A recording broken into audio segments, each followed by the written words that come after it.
Champions trophy के सबसे बड़े मुकाबले में पाकिस्तान की बैटिंग चली ना बॉलिंग, फील्डिंग में भी खामियां, कैचेस भी ड्रॉप किए और मैच हाथ से निकल गया। पाकिस्तान टीम पूरे 50 ओवर्स भी ना खेल सकी। आखिरी ओवर में 241 रन बनाकर आउट हो गई। भारत ने 242 रन का हदफ 4 विकेट पर पूरा कर दिया। मैच 6 विकेट से हराकर सेमीफाइनल के लिए क्वालिफाई कर लिया। विराट कोहली ने चौका लगाकर सेंचुरी और जीत का जश्न मनाया।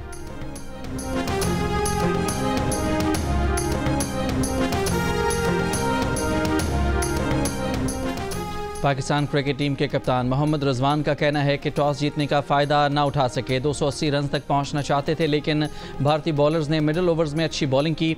मैच में बहुत गलतियां हुई। कोहली को आउट करने के लिए हर मुमकिन कोशिश की, मगर कामयाबी नहीं मिली। विराट की इनिंग्स और फिटनेस हैरान कुन है, मैं दाद दूंगा।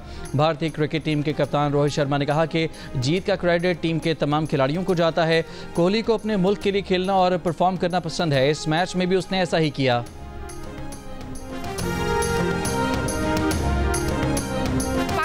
की स्कोरिंग और जब फील्डिंग देखी थी तो बहुत मायूसी हुई थी। मैं तो उठ के चली गई थी, बहुत ज़्यादा अफसोस हो गए थे। इतना शौक था, इतना इंतजार था कि पाकिस्तान जीत जाएगा, लेकिन जब हमने एंड में देखा तो बहुत दुख हुआ कि पाकिस्तान हार गया। अभी आप 90s में नहीं खेल रहे कि आपने जो 230 220 बना के भी आप समझते हो कि यार हमारा जो टारगेट अचीव हो जाएगा। अब 350 प्लस चेस हो रहा है। ना इनमें कोई इंटेंट है कि हमने जीतना है, ना कुछ शौक यार कि हमने कुछ मुकाबला देना। जिस तरह की टीम इन्होंने सिलेक्ट की हुई थी, पाकिस्तानी टीम कुछ भी नहीं कर रही है। भी पाकिस्तान को अपनी टीम बदलनी चाहिए। फील्डिंग भी इन्होंने अच्छी नहीं की। इन्होंने जो 2 कैच छोड़े हैं मेन, वो उनके पास अच्छा चांस था। बैटिंग भी नहीं की, तो ओवरऑल बहुत मायूसी हुई है।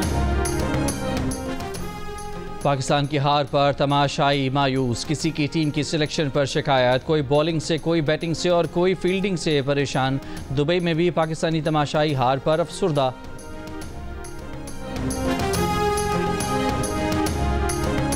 मेरे को लगा आज पाकिस्तान जीतने वाला है। मैं घर से खुश होके आई थी, लेकिन बाद में पता चला मैं खुश नहीं होंगी। और 5-6 ओवर के बाद ही पता चल गया नसीम शाह से, लेकिन उसने अपनी फील्डिंग पता की कह दिया कि मेरे बस की बात नहीं है। ये सबको निकालें, सारे को निकालें, उनको बोले वापस डोमेस्टिक खेलें और ब्रांड न्यू टीम लेके आए। मुझे लगता है हम सबकी फीलिंग्स इतनी हर्ट होती है क्योंकि हम हर दफा उम्मीद लगाते हैं, हम हर दफा हारते हैं, फिर भी हम कहते हैं नहीं इस दफा।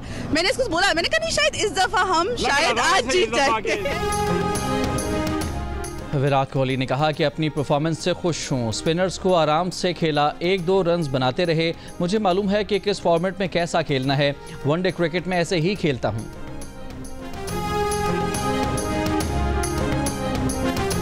पाकिस्तानी शायकीन क्रिकेट की जानिब से स्पोर्ट्समैन स्पिरिट का ज़बरदस्त मुजाहिरा। विक्ट्री शॉट पर विराट कोहली की सेंचुरी मुकम्मल हुई तो कोहली को भी जी भर के दाद दी। इस्लामाबाद में शायकीन क्रिकेट ने विराट कोहली के हक में नारे भी लगाए। स्टार बल्लेबाज के हर शॉट पर दाद दी। पाकिस्तानी शायकीन क्रिकेट का रद्द-ए-अमल भारत के लिए एक मिसाल। भारत ने अपने स्टेडियम में पाकिस्तान के हक में नारे लगाने वालों को गिरफ्तार किया था। क्रिकेट मैच के दौरान श्रीनगर में पाकिस्तानी झंडा लहराने पर भी गिरफ्तारियाँ की गई थीं।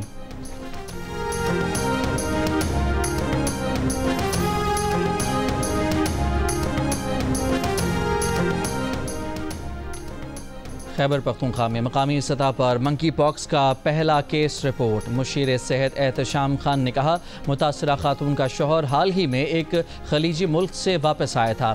मरीज़ा के शौहर समेत तमाम करीबी अफराद को घरेलू आइसोलेशन की हिदायत दी गई है। आज रात से हवाओं का सिलसिला मुल्क के मगरबी हिस्सों में दाखिल होकर बारिश, आंधी और बर्फबारी का सबब बनेगा। महकमा मौसमियात के मुताबिक ये सिलसिला 2 मार्च तक बरकरार रहने की तवक्को है। इस दौरान इस्लामाबाद, पंजाब, खैबर पख्तूनख्वा, गिलगित बल्तिस्तान और कश्मीर में बारिश और पहाड़ी इलाकों में बर्फबारी का इम्कान है। कोयटा समेत बलूचिस्तान के मुख्तलिफ इलाकों में आज से 26 फरवरी के दौरान बारिश और पहाड़ों पर बर्फबारी हो सकती है। सिंध में मंगल और बुध के रोज़ लाड़काना, कमर शहदादकोट, जैकबाबाद और सक्खर में हल्की बारिश मुतवक्की है।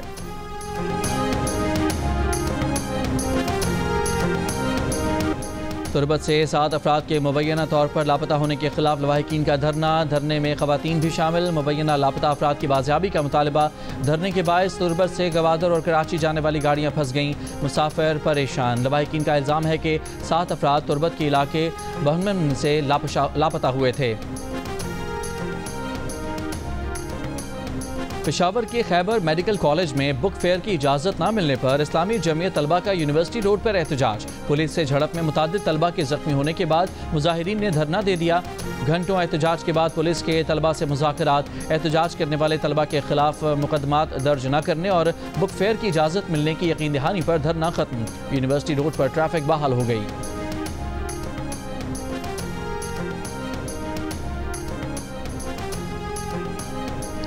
हिज़्बुल्लाह के शहीद सरबराह हसन नसरुल्लाह की बैरूत में तदफीन कर दी गई। हाशिम सफ़ीउद्दीन को आज जनूबी लबनान में सुपुर्द खाक किया जाएगा। बैरूत स्टेडियम में शहीद हसन नसरुल्लाह और सेक्रेटरी जनरल हाशिम सफ़ीउद्दीन की नमाज़ जनाजा में ईरानी वज़ीर ख़ारजा, ईरानी पार्लिमानी स्पीकर समेत दुनिया भर से लाखों सोगवारान की शिरकत। इज्तिमा से हिज़्बुल्लाह रहनुमा नईम कासिम का खिताब, कहा मज़ाहमत ख़त्म नहीं हुई, हसन नसरुल्लाह की जद्दोजहद जारी रखने का अज़्म। ईरानी सुप्रीम लीडर का गासिबाना कब्ज़े और जबर के खिलाफ मुज़ाहमत जारी रखने का पैगाम। नमाज जनाजा के इज्तिमा पर इसराइली लड़ाका तैयारों की निचली परवाजें, लोगों के इसराइल मुखालिफ नारे। हसन नसरुल्लाह 27 सितंबर को इसराइली हमले में शहीद हुए थे।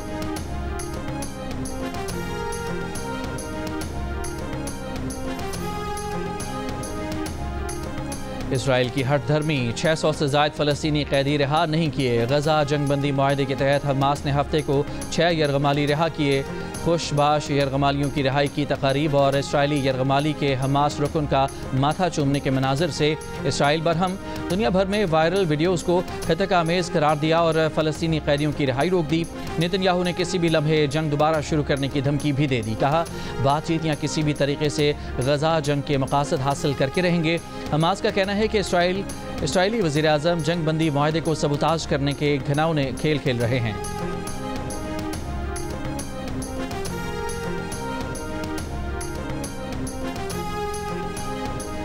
अमरीकी सदर डोनाल्ड ट्रंप ने कहा कि उन्हें अफगानिस्तान को इमदाद देने पर एतराज़ नहीं, मगर तालिबान से अमरीकी असलहा वापस लेना होगा। अमरीका अफगानिस्तान को माहाना $2.5 अरब इमदाद दे रहा है। तालिबान से असलहा वापस लेना होगा, चाहे इसके लिए उन्हें मज़ीद रकम ही क्यों ना देनी पड़े। तालिबान को अमरीकी गाड़ियों और असलहे के साथ परेड करता देखकर बहुत गुस्सा आता है। अमरीका से अच्छे और ब्रांड न्यू नाइट गॉगल्स तो तालिबान के पास रह गए। अमरीकी सदर का ये भी कहना था कि USAID बाएं बाजू वालों का एक गबन था जिसे बंद कर दिया गया है। अमरीकी हुकूमत के निज़ाम को छोटा, फाल और मौसर बनाया जा रहा है। करप्ट, नाअहल और गैर ज़रूरी ब्यूरोक्रेट्स को निकाला जा रहा है। 75,000 ब्यूरोक्रेट्स ने टैक्स पेयर फंडेड नौकरियां खुद सरेंडर कर दी हैं।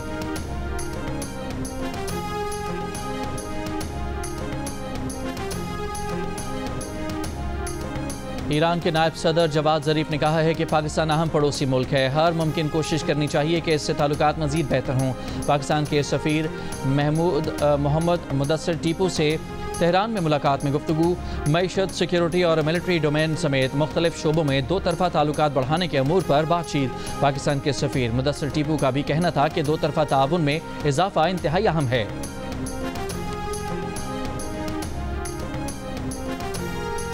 जर्मनी में क़ब्ल अज़ वक्त पार्लिमानी इंतख़ाबात में इंतहाई क़दामत पसंद जमात CDU की बरतरी। CDU के रहनुमा फ्रेडरिक मेर्ज जर्मनी के नए चांसलर बनने के लिए तैयार हैं। इंतहाई दाएं बाजू की जमात AfD दूसरे, साबिक चांसलर ओलाफ शोल्स की जमात SPD तीसरे नंबर पर रही। गुज़श्ता साल ओलाफ शोल्स के खिलाफ अदम एतमाद तहरीक कामयाब होने पर जर्मनी में क़ब्ल अज़ वक्त इंतख़ाबात हुए। न्यूयॉर्क से दिल्ली जाने वाला अमरीकी एयरलाइन का तैयारा इटली की दारुल हुकूमत रोम में उतार लिया गया। तैयारे को मुमकिना सिक्योरिटी खदशात पर रोम में उतारा गया। कानून नाफिज करने वाले इदारों ने तलाशी लेकर तैयारों को क्लियर करके परवाज की इजाज़त दे दी।